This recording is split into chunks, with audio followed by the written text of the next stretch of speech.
Welcome everybody to Clang the podcast, now sponsored by the wonderful people at DRC Shipping. What do their services include, Pete? So they include warehousing, pick-pack fulfillment, air freight import and export, ocean freight import and export, road freight to and from all major European cities, and they're pharma specialists. They've also got a specialism in publisher services, so exporting magazines and books worldwide. Fantastic. For all your shipping needs and the export-import business, DRC Shipping, everybody. Check their website out. Now, enjoy the podcast. Hello, everybody, and welcome to another Clang, the podcast. They're coming at you, Cleopatra. This week, we're keeping the level of celebrity guests on a high. Someone who's played with so many people that I had to write it down, and it's in front of me. But if I said the words like Alarm, Cult, Generation X, Gene Loves Jezebel, Tony Visconti's Best of Bowie, Kim Wilde, Scott Walker, Chelsea, that can only be one person. That could be James Stevenson, ladies and gentlemen. You're funny. You're funny, Smiley. I know. How are you, mate? You can talk because you're in every band I play in. It's a good point. It has been mentioned by certain people that we are in the same bands, you know. How you doing? I'm all right, thanks. How are you? I'm all right. I just had to explain to you the definition of clang, didn't I? I always thought it meant an embarrassing moment, but it obviously it's got other meanings as well. Oh man, it's just major showbiz. If you can lace anything with showbiz, gentlemen, have you met Pete, James, Pete? Just about. Yeah, Okay. just about. As I said, I believe we've been in the same room. We've just never actually spoken to each other, and now we're speaking to each other when we're not actually in the same room. So. It's quite impressive, really. There's a common theme at the moment. Basically, Pete's just using this to audition himself for a load of power trios. Absolutely. You know what I mean? Well, yeah, precisely. He's in the Ian McNabb 3, the James Stevenson 3. You know what I mean? Like, he's just going to keep going. You know, obviously. Unfortunately, there isn't a Gareth Jones trio yet. Oh, it won't take long. Once he works out that you're a bass player, Pete, he'll be on to you. He's always knocking tunes out. Oh, Gaz, bless him. Jimbo, obviously everybody in the Alarm world knows how close we are, and that you are indeed my tour roomie and my personal chef when I'm in North Wales. Which and you're my first washer up there. Exactly. We've got this down to a T, ladies and gentlemen. Cool, he cooks, I clean, while we both drink wine. It's the most beautiful romance since Morecambe and Wise. Who does the better job? Are you a better cook than he is, a washer-upper, or vice versa? Smiley, have you ever had his cooking? Who else puts marmalade? Who puts marmalade in Spag Bol? Do you know what I mean? It just gave it a tang, man. You could just say it was creative, but listen, I just sit on the worktop while he's cooking, and he just chats away, drinking his Aperol spritz. Right, and I sit there with a nice glass of wine. I was going to do this interview in my garden, so I had to have an Aperol spritz. It's a nice evening. It is. But it was so bright out there, it totally bleached me out. So I thought I'd just do it inside instead. Yeah, you can't actually see us, can you? I was going to say it's not really a good look at our age, is it? Being bleached out. Nah. I sit and watch him. It gets rid of the lines. Well, it's that magic filter we've got on our computers, isn't it? Makes us all look about 45. So no one said ever. You know what I mean? Yeah. So, Jimbo, but going back across that rather illustrious list of people, what's your best memory from all those kind of crazy times? Because you played guitar for 100 years? Not quite that long. Oh God, Smiles. I mean, so many. When Gene Loves Jezebel supported Bowie at Milton Keynes, that was a high point. When I did Reading Festival with Chelsea. When I was 20, actually I think I was 19. God, yeah, millions. You know, being in Gen X was great. You know, the first time I ever toured America, that was with Chelsea. That was just, you know, we had an all-girl band supporting us. Can you believe that? With your reputation, obviously Gene wasn't interested, but yeah, so they will. Listen, if I drop dead, I've had quite a lot of. I'll just be serious for 1 second because I've had quite a lot of tragedy in my life. But if I drop dead tomorrow, I can say I've had an amazing time. But you're not going to, because you're a dude and you're still fighting fit, which I can stand by that, because I spent few days with you last week. Yeah, And what you say here, mate? we sat in our little room whilst he cooked, and I sat and I observed. When I get back, Kerry goes, "What did you learn this time then?" I go, "Well, it's really interesting because the way that he fries the mince," she just goes, "That's what I do every single time." You know what I mean? But, The way he doesn't put marmalade in Spag yeah, Bol. well, I've been told off now. I've been reprimanded for my expansive cooking skills. You know what I mean? So you're supporting David Bowie at Milton Keynes. That's pretty high on anybody's call list. And in right? fact, a terrible thing happened. And this could be a clang. Go on, an go for it. embarrassing clang. Well, we went on stage, 60,000 people. The men that they couldn't hang went on before us, and then we went on, started the first number, which I think we opened with Jealous. Ooh. And we had this new guitar tech, and he'd tuned Pete's bass an octave too low. In front of 60,000 people? Oh my! And it just way. Just went. He is like, I've never seen him be so angry. And did he go up a tone to be really cool, or did he just throw it back at him? Well, no, that's like was it? Did you say an octave or a tone low? Octave too low. An octave? How the hell do you tune a bass? Well, so just got He had some low octave tune. I don't know, but it just. But went, the strings must have been strong flapping around. Did he have to stand there and give it? Oh yeah. Man, that's So, amazing. Yeah, you know what that would mean if we did it now while I'm in the band? Drum solo. You know what I mean? Yeah, or acoustic guitar song. Good point. It'll probably be Jay, Always a wouldn't good it? one. We'll definitely have to get Jay on this one day because he's so funny. He's got a few outlandish stories. So James, our ceiling is quite high at the moment for actual top A-list clangs, right? So we've had so far. How many episodes we've done, Pete? Can't Don't go get into the number of episodes because every we time definitely we do this, you say to me, "Can we move the episodes around?" good point, So we don't do that For anymore. celebrity. We stopped doing that. Okay. So we've had Buzz Aldrin, right? And We've Fred had Paul Astaire. McCartney. Yeah. We've had. Can't tell you that one, Pete, because it's not out yet. We've had. I'll edit that out. We've had Fred Astaire. They're all in that there. one again. Who have we had? Wow. Yeah. So We will have had Fred Astaire. So all these amazing people you've played with and all these people you've met in your lifetime, what are your top three big hitters, would you say? I mean, all the people I've met, famous people, are all musicians, you know. That's cool. Quite a funny one when I was playing with Kim Wilde and we were doing TV shows all over Europe, like 1981. I was a massive Roxy Music fan when I was a kid. And Roxy Music were on the same TV show in Germany doing Jealous Guy, their cover of the John Lennon song. And anyway, I was chatting, I think, to Kim's brother just about girls or something. Brian Ferry must have overheard us and he stuck his head round the door of our dressing room and goes, "They're nothing but trouble." That was quite funny. And, Amazing. yeah, so I sort of chatted to him afterwards. We went to there was this bar, the TV company like put on this barbecue in the middle of sort of the Black Forest somewhere in Bavaria, and I got chatting to Brian, and then because I was a huge fan, so that was awesome. And also my mum was a mate with a guy called Ian Watts, who was in Brian Ferry's first band, which was called Gasboard. And, wow.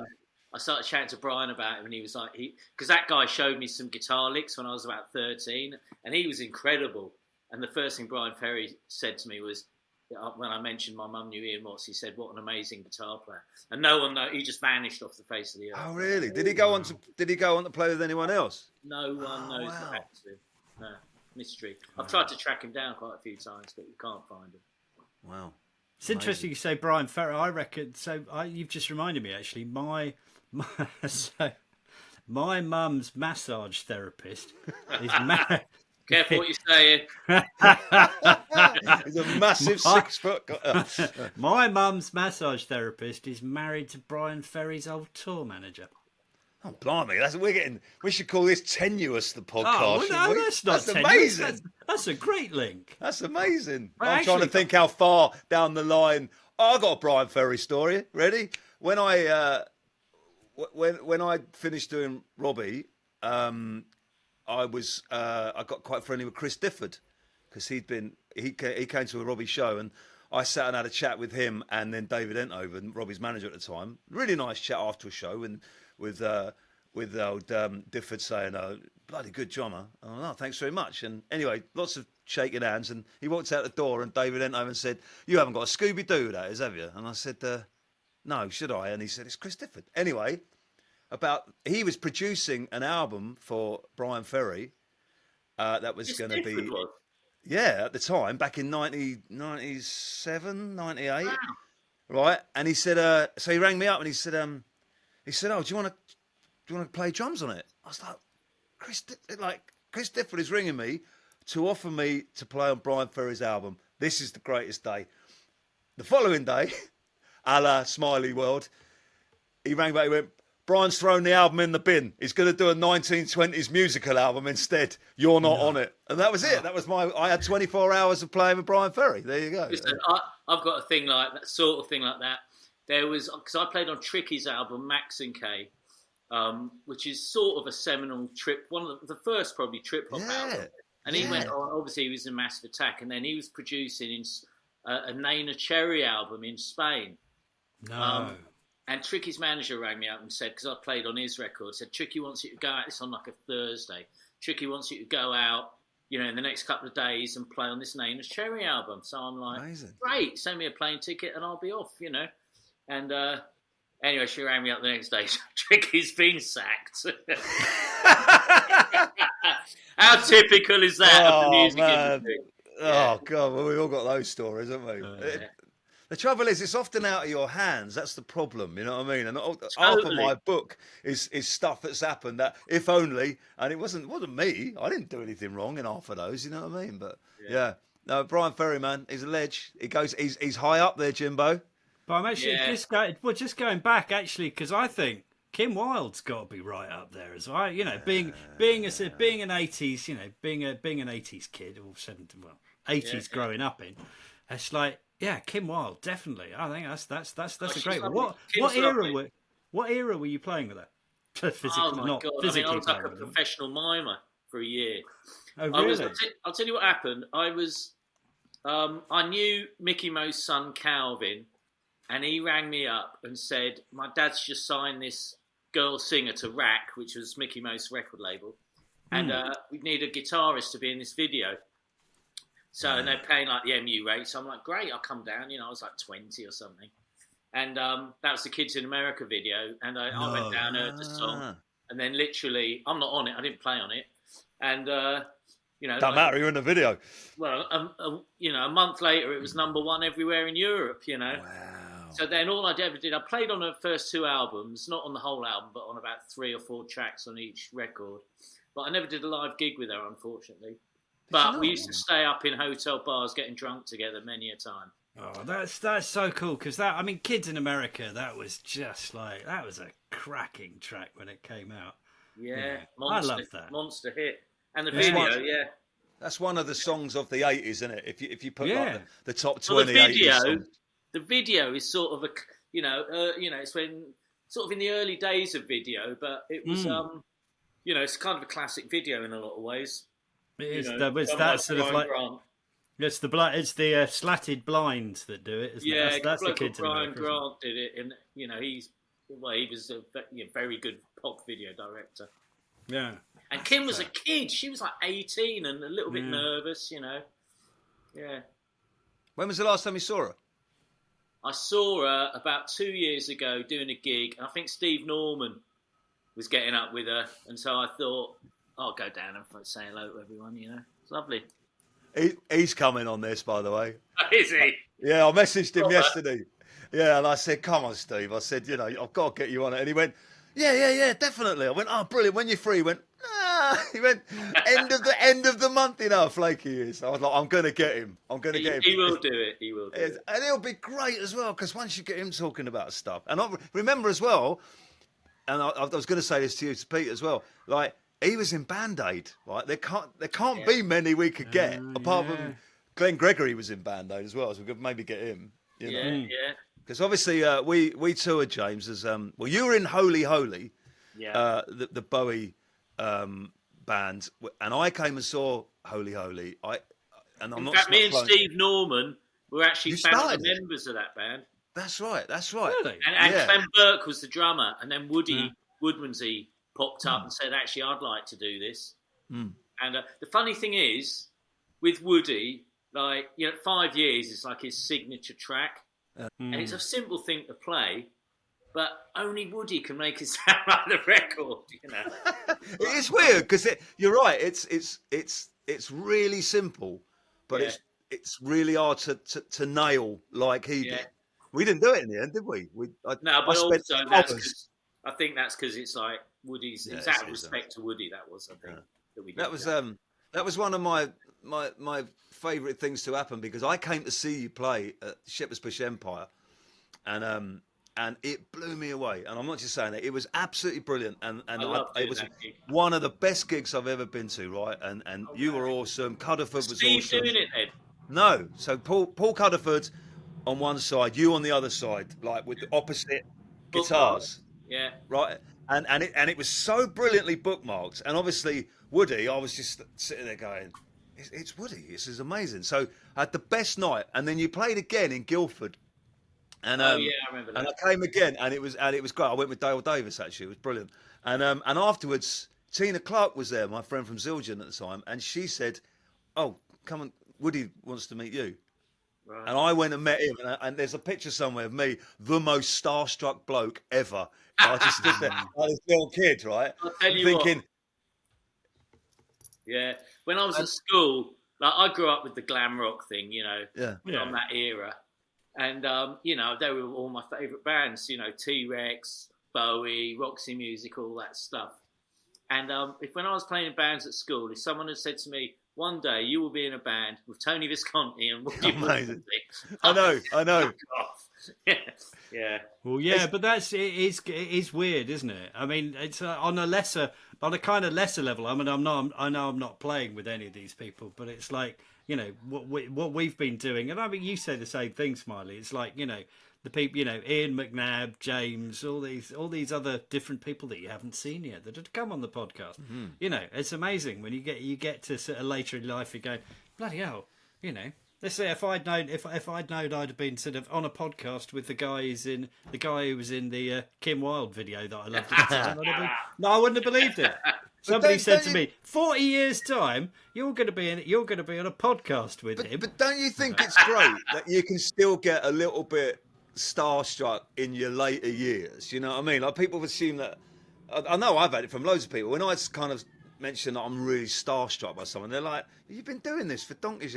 Doesn't matter. Tony Visconti, Jay. When you first met Tony Visconti, what was that like?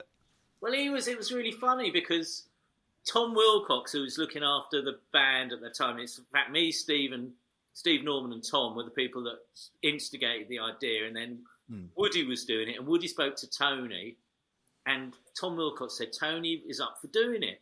So we were like, wow, and we were rehearsing at a place in King's Cross that's closed down now. I can't remember what it's called. And Tony flew straight in from New York and turned up and just came in and started playing with us. And it was like, so it was not only he's a legend, but I'm like, wow, that he could do that as well, all jet-lagged and everything. And did he just turn up and just hit it straight there? I mean, no issues. He knew the songs from, I think he'd been rehearsing a bit because with the first tour, what we did was we did the Man Who Sold the World album in its entirety. Yeah. Because some of those songs had never been played live before, but obviously Tony played bass on that album and produced it. And he always says to me, he's a bit embarrassed that the bass guitar is so loud. He always says to me, it wasn't me that wanted it that loud, it's they all made me put it that loud. Yeah, right, yeah. It wasn't me, honest. Yeah. Pushing it up. I remember when I first, because obviously I went on to play with you as well for a tour. Yeah. And so I remember when I got the call to do it, I learnt it so much. I literally spent days learning, days and days and days. So that because I knew the minute I walked in that rehearsal room was the first time I would meet Tony Visconti, right, and Glenn Gregory, right. And I remember him walking in, and he was sitting there on his stool like that, and he went, "Oh, hello." I went, "Hello, lovely to meet you," kind of thing. He went, "Looking forward to this." He said, "I've heard you're the boy." I was like, "Oh, thank you very much." Right. Anyway, we started playing, and I was playing with him, thinking, this is the most amazing thing that's ever happened in my life, right? Did the first song, nailed it, right? Looked up, and he went, right? Oh, great. Anyway, proceeded to play for the next 3 days, rehearsing the songs, right? And in between every song, he nodded, right? So after 3 days, I'm thinking, I'm not sure what's going on. So I went and saw the tour manager. I said, listen, I said, is he happy? He went, has he nodded at you? I said, yeah. He went, oh, he's over the moon then. Because you think about it, if he's been surrounded by people in his lifetime who've always been that high, he's not going to tell them they're great every 5 minutes, are they? You're there on merit. You know what I mean? So, don't, even if you don't think about the artists that he's produced, all the great musicians that he's had in the studio to play on the albums he's produced as well. Yeah. I mean, and when you think he did The Man Who Sold the World, and then Bowie brought him back in to do Young Americans. I mean, such a totally different album and so brilliantly produced. Tony's a very, very talented, clever man. And I remember, just to prove my point, before the second show, we were in Cambridge, I think, and he came out and he said, Smiley, may I have a word? I said, yeah, of course. He went, the width of a circle, he said, is starting too fast, but you don't start it. James does. I went, okay. He went, I just thought I'd let you know that. He went, oh, by the way, The Man Who Sold the World, you're playing it wrong. That's all he said. I kind of went, okay. So it was your fault, James, because you were starting it slow. I always start things fast. It's your job to bring it in at the right tempo. I do. I just reel you back in, mate. You know what I mean? But I love the fact that we both got the chance to do that, because it was a moment for me. I was like, super starstruck. You know what I mean? So give me another big one, Jimbo. Come on, you've got loads in your pocket. What about when you toured with the Cult? You must have met a few like American guitarists that you lot can kind of dribble over. I've done Zach Wilde was on the side of the stage once, but I've done 2 world tours with the Cult, and they're a funny old band, aren't they? I mean, Ian and Billy, it's like they're so different, and they can't do without each other. They're like the Gallaghers, aren't they? Yeah. They literally are the Gallagher brothers. Ian, on the first time I did it, 94, 95, Ian was drinking then, and that was a whole other story. And because he was hilarious then, but he's always, he's just got this mad, wild streak. I can remember when I was doing it in 2013, 2014, and I'd heard that Mike Dimkich, who was there, the guy that had been playing rhythm guitar, had suddenly left, I think, to join Bad Religion or someone like that. I can't remember.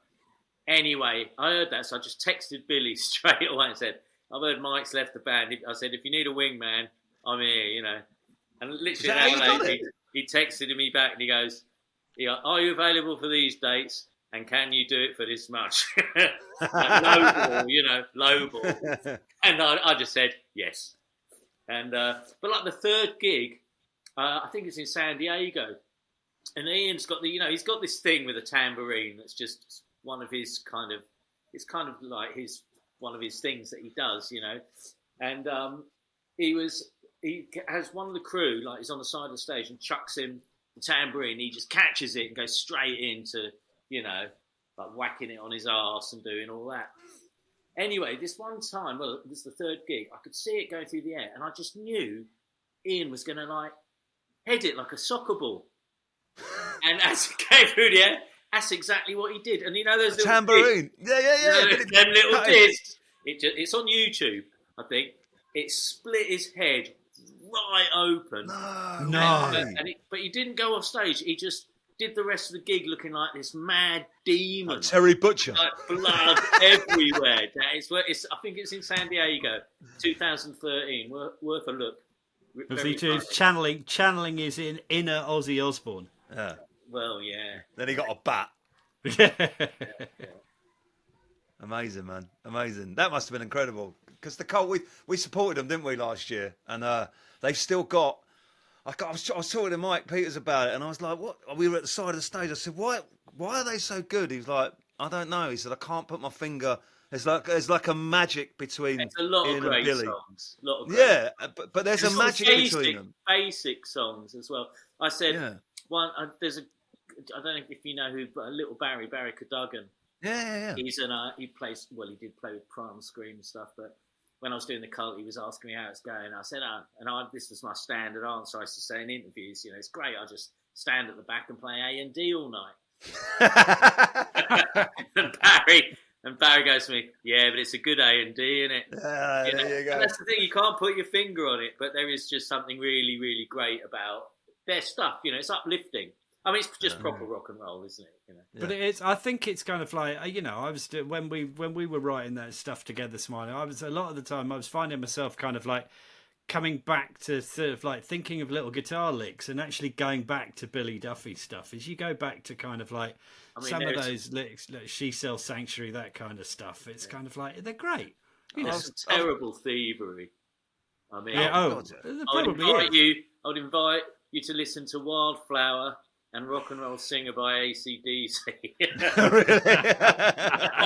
There you go, viewers. He didn't even bother changing the key. There you go, viewers. James has invited you. You're allowed to go and do that now because it's research. In that case, I have no qualms for the next time we get in the studio, Smiley, is nicking some of Billy Duffy's licks. Yeah. But the thing is, I've been in the studio with Billy with Colour Sound, and I've watched how he does it, and he kind of broods as the song is there, and you kind of think there's only 3 chords, you know what I mean? He's a great guitar player. But then what he does, he searches for the riff. It's like this kind of, it's there. The riff is in there, and he will find it, and it's like watching somebody kind of create something from nothing, and you just think, what's he playing? D, C, and G. Blimey, even I can do that. And then suddenly, within that D, C, and G, he will find this little magic. It's really clever like that. Really clever. Yeah. But he's rubbish to watch football with because he can't. When he's watching Man City, he's so passionate about it. He can't watch the whole game. So he lasts about 20 minutes, and then he paces around the room. And then with about half hour to go, he goes, "Oh fuck this! I can't watch this anymore." And he goes, "Let me know the score in half hour," and he disappears. It's like I've never seen anybody so. And then reappears at the end of the game on the pitch with a scarf. next to Noel Gallagher. Yeah, exactly. Which was his latest one on the City site. I noticed.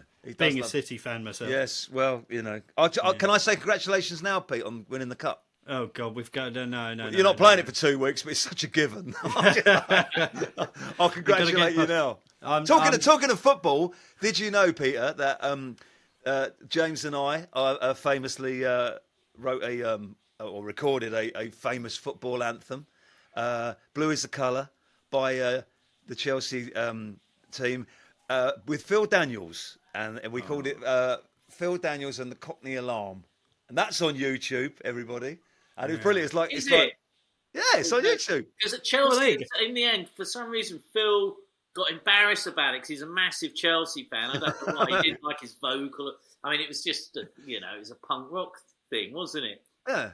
Chelsea themselves were, they were really into it, and they said we could make the video at Stamford Bridge and everything, didn't they? And he said no, didn't he? And then he kind of stopped returning our emails and stuff like that. So just to get back at him, everybody, there you go. Blue Is the Colour by Phil Daniels and the Cockney Alarm. It's on YouTube. Check it out. Is it on great. YouTube? Yeah, the version is. Yeah. There's no video, no. No. But it's a great tune, man. But yeah, he definitely didn't like it. Bear in mind, this is the bloke who went Park Life, so he couldn't have been too embarrassed by it, could he? Really? Do you know what I mean? But, well, I was going to say, but that's mind you, that's a pretty good clang in itself. That one, Phil Daniels. Well, while we're going down the clang route, what's your most embarrassing clang, James? Oh, I think which there are many. I was at a party once. That'll do. A mate of mine who, and it is actually quite embarrassing, but it was quite dark. But mate of Michael, was it a goth thing? No, mate of Michael, Simon Finch, who's a rare book dealer. He's got this amazing mansion in Norfolk called Vowood, and I know Simon really, really well. In fact, I met him. He came round my house to buy a guitar off me that I was advertising in Loop, and he ended up just standing. We ended up chatting to him. We became mates, and he didn't buy the guitar. Fucking cunt. Anyway, I was at this party. And it was just at his mansion, Bowood, and it was crowded. And so when he throws a party, you'll have to come to the next one, Smiles. I mean, it is proper. And I was talking to this bloke for quite a long time, and I sort of thought I recognised his voice, but I couldn't see him. And I didn't realise who it was until afterwards. Fucking Mick Jagger. Shut up. I swear. And I'll tell you another one. I was in this guitar shop in New York City called Chelsea Guitars. And I used to go in there usually when I was in New York. And I knew the owner, his name was Dan. And there was this bald guy sitting there playing guitar. And he was like, after he left, I fucking said to Dan, who's that fucking guitarist? He was just amazing. And he said, and it's like this bald bloke, you know. And he said, didn't you recognise him? I said, no. And he goes, well, you probably wouldn't without his wig on. That was Jeff Beck. No. I swear. Oh. So actually, just digging into that, Jeff Beck wears a wig? Well, he did, yeah. He did, yeah. You noticed when he was like in his 70s, you know, he still had exactly the same hair he had in 1966. Well, that was God kind of bless like him, I was thinking that was obviously some sort of like, you know, eternal youth thing from being a rocker. Is like, you know, there's more wigs out there than you know. Where on that, James? Where would you rate him, James? In the automatic, yeah. You can't even rate him. He's beyond rating. Because all the greats rate him, don't they? All the best guitarists in the world, all your Claptons and your Jimmy Page, they all talk about him, don't they? He's beyond, you know, incredible. You know, obviously Hendrix is like, I think Hendrix is the greatest electric guitar player of all time. He's not my favourite. Mick Ronson is my favourite. Yeah. But the thing is about it, so what is a great guitar player? I was in New York once in 1980. And I was walking down 48th Street where all the guitar shops used to be with a mate of mine, Mick Rossi, who was in a punk rock group called Slaughter and the Dogs. And Mick Jones from the Clash was trying out a Les Paul Jr. in one of these shops. And we went in to sort of say hello and he was trying it out. And like his limited technique was really obvious. But yet again, there is unquestionably one of the great guitar players of all time. Wow, really? It's not what you play. You can sit in your bedroom and practice for a million years and you never be a great guitar player. You can go up and down the fretboard. You're not a great guitar player. It's very hard to put your finger on it. But that is the same. If I did said the same about drummers, and Pete, you said the same about bass players. There's categories, isn't there? Like when you say Hendrix was the greatest drummer of all time. Well, apart from Buddy Rich, who was obviously technically amazing, the most innovative kind of crazy drummer was Keith Moon, right? But if you had a band with Keith Moon and Jimi Hendrix in it, it would be a nightmare. You know what I mean? But then you're talking about Jeff Beck because he was so inventive. Well, Ringo Starr then, because Ringo Starr was more inventive than Mitch Mitchell. Mitch Mitchell was great. If you listen to what he did on If 6 Was 9, that drum beat he does, who but Mitch Mitchell would think of that? And it's just so perfect for the song, you know. He's really underrated, Mitch Mitchell, as well. When they talk about it, like when people put Ginger Baker in there, Mitch Mitchell's way above Ginger Baker. Mitch Mitchell was definitely Hendrix's greatest sideman. Yeah, I agree, man. You know, yep. There you go. So going back a little bit, so let's talk to me a bit. So, what's your Generation X story? Because that's another kind. That's another formative band of mine, you know. That's going back a bit as well, isn't it? Yeah. Can you showing off how youthful you are. I mean, listen, Generation X, I was only in it for, 5 minutes at the end, really, 6 months, one British tour. Billy Idol was like, I got on really well with Billy. I mean, we're not really in touch or anything anymore, but we used to share a hotel room. I mean, it's on that tour I did. It was on quite a budget. And he's a really funny, bright man, And, God, if you want me, he's a household name, isn't he, now? Yeah. But at that time, he wasn't really, although Generation X had some hits, And, I just wish we had have made another album, and that I'd played on it. Because they were sort of writing songs, but he ended up going to New York, and the songs he'd written ended up on his first solo album. Still, doesn't matter what you've done, as long as you've done something with these people, you've done it. You know what I mean? And I'm the same. I've got people I wish I'd done this and I wish I'd done that. But at the end of the day, if there's a little tick by their name, you know, you can play the smallest part in their history. But if you've been part of their history, it's quite a wonderful thing. You know, that long list of people I read earlier, you know, you've probably got loads. Well, what was the Scott Walker story? Oh, well, you know, I mean, I played on 2 of his albums, and that was thanks to Pete Walsh, obviously. Yeah.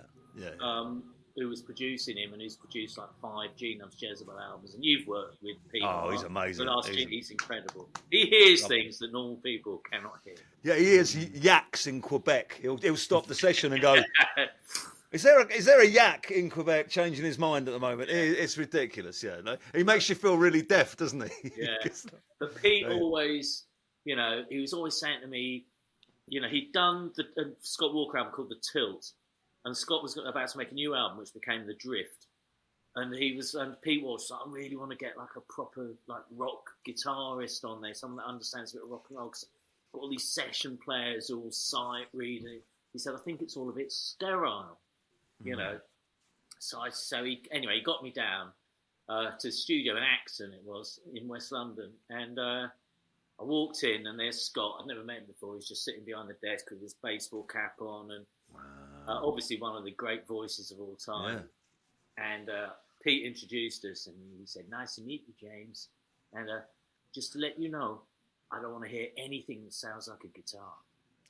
And I'm like, well, you got me down here. Mandolin, yeah. So he used to get me to do mad things. Like I had a Fender, a baritone guitar, and he made me tune all the strings like a semitone apart, and just hit it like every 8th beat, you know. Yeah. And it just it just sounded like a dying elephant to me. But he thought it was amazing. And the thing is, all the little components of his music, when you were doing them individually, you thought, what is he? But when Pete mixed it and it all came together, those albums are amazing.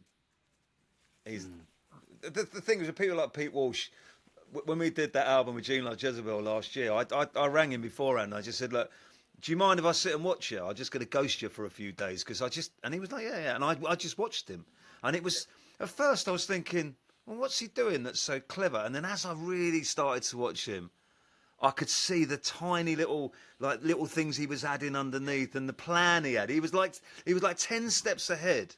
You know what I mean? Like everything has its place. Everything has its own space, and you can hear everything. Yeah, he's just incredible. I mean, I can't imagine. I mean, it's great working with Tony Visconti is incredible as well. But Pete, I was doing this Gene Loves Jezebel. I think it was Heavenly Bodies. It was our 6th album. We were recording at studio in Bath, and I was doing some guitar overdubs.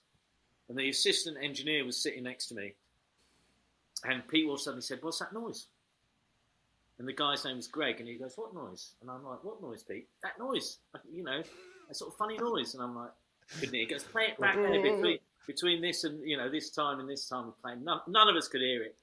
And he's like, right, solo, every track between, you know, from 1 to 24, between 30 seconds and 45 seconds. And like on the overhead of the drum kit, there was this little noise like that. No, you couldn't hear it, and Pete was furious. And I think what happened is that Greg, the assistant engineer, had put the machine in to record in the wrong mode, so it like made this little click. And Pete just said, "I've never seen Pete angry," but he just said, "No, leave the room." To Greg. Did he really? And there's no way you could get rid of that noise, and it's still on the record. And he's still like, I can still hear it every time I hear that. Really? And he's the only one who can. Yeah, I've said for ages, James, I still hope that we get a chance one day to record an album with The Alarm with Pete Walsh producing, because I think that's the magic one. We haven't ticked that box yet. I've told Mike a million times that he should do it, especially after last year. I've tried that one. Yeah, that would be such a great combination. Yeah, I think it would. Maybe it's blackmail. Maybe we need to blackmail Mike. There's a track on Under Attack. There's one track that Pete mixed. Oh, really? Yeah, because I said to Mike, we didn't. I think it's before you were playing with The Alarm, and I was saying to Mike, it just needs I don't like the mix, you know. I said Pete Walsh should do it, you know, as a favour. Yeah. And he did, and I can't. Well, I'd have to have the album in front of me, but Oh man, you can tell it's got slightly League Apart. that would be a combo that I'd love to do because because the thing is, I was trying to work it out the other day. 15 years we've been in the Alarm together. Do you know that? Fucking hell. Do you know How long have you been in it? Well, I've done more gigs with Mike and played with him longer than any other human being. Yeah. 26 I think I have years. as well now. 26 years. Yeah. Oh, dear. And there's still. We rehearsed last week, and it was still like just a joyous occasion. I can't wait till we do it again. God willing. You know what I mean? So one more clangish question. I think I want to direct to you, James, before we kind of look at wrapping this up. I know you talked about the tricky thing, but have you got any more sort of like almost clangs or that clang that never quite was? Well, I never met David Bowie. I always sort of regretted that. And I've got a feeling, Tony had said to me that if David hadn't have died, that I would probably have been on the next David Bowie album. No way. Hang on. You know that Top Gear thing where they put the scores, right? Buzz Aldrin, just move over there. I would have been on Bowie's album. You know what? In a way, I wish he'd never said it to me. That's amazing, man. I'll tell you a funny story, and it doesn't involve me, but it involves David Bowie. When Gene Loves Jezebel, we signed to this sort of label in New York called Savage Records for after we were signed to Geffen, and they signed David Bowie for North America. Anyway, we had this A&R girl called Eloise, and her assistant was called Rachel, and they were both like two New York girls, like a real laugh. Anyway, David Mimran, who was the owner of the label, when he signed Bowie had come into the office, and he went round to everyone's little office introducing David Bowie to all the members of staff. And Rachel told me, she said, David Mimran walked in with Bowie. She said, and I had to keep a straight face and shake his hand and talk to him for a minute. She said, when he left, I ran into Eloise's office and threw myself on the floor screaming. Which is basically what we all would have done. You know what I mean? He's the man that we've all nearly met, haven't we? Yeah. No one's met him. He's the elusive one. I wonder if that's like a kind of, so many people can say that about some people. I don't know many people who met him. I really don't. I don't know whether it was because he was just obviously Tony, but apart from that, he was the one, wasn't he? And I think he's more elusive now because he's not here. Him and Prince are the greatest rock and pop artists of the 20th century, in my opinion. I'll go with that. Yeah. Interesting. Yeah, it might be a little bit contentious, but we might have to raise that one as a question in future interviews. Actually, who's the biggest rock and pop artist of the 20th century in your view? Well, it's the Beatles, really, isn't it? But apart from the Beatles, apart from the Beatles, I had to do a radio show recently where they said, "Oh, bring in your 10 favourite songs," and I had to start it with, "There's no Beatles songs in here because I couldn't pick one." Because they're all, you can't pick one Beatles song. Do you know what I mean? I did a one like that with for a radio show where they wanted me to pick like my favourite songs and the songs that had influenced me the most in my life. Yeah. And I can remember when I was literally about 4 years old, my mum had one of those little dance set like record player things. Yeah. And She Loves You by the Beatles. And I didn't know how to work it properly, and I'd just put it on and it'd be halfway through the song. And then in the end, I would move the needle back and gradually learn that there was more and more to it until I actually managed to hear it from the beginning, And so would you say that was the song that really inspired you? Is that your first one that you thought you've got the memory of? When I was young, I was like a massive, and my mum and dad were separated. I can remember sitting in the hallway outside my dad's flat, and the kid upstairs, who was probably a teenager, was playing the Beatles all the time. And one day he invited me to go up and have a listen to it. And it absolutely blew my mind. Amazing. Well, Pete, I'd wrap it up now if I was you, because let's end on a high. Let's then to kind of tie it in with Ian McNabb's stories of Paul and Ringo. We're going to finish this one. Jimbo, man, it's lovely to see you. And you, mate, always. Pete, I'm glad you've had 45 minutes in this man's company because he's a ledge. He's a ledge. Thanks for having me, Smiles. Been fun. Next time I see you at one of the Smiley's Heroes gigs, I'll be able to know who you are. Yeah, I'll be able to say hello to you and not feel kind of like, oh my God, that's James Stevenson. Shut up. Oh, All bless right, you, nice mate. Thanks for one, coming All right, on. gentlemen. All right. Been a God pleasure. bless It's been you. a blast. Cheers. Take See you, care. clangers.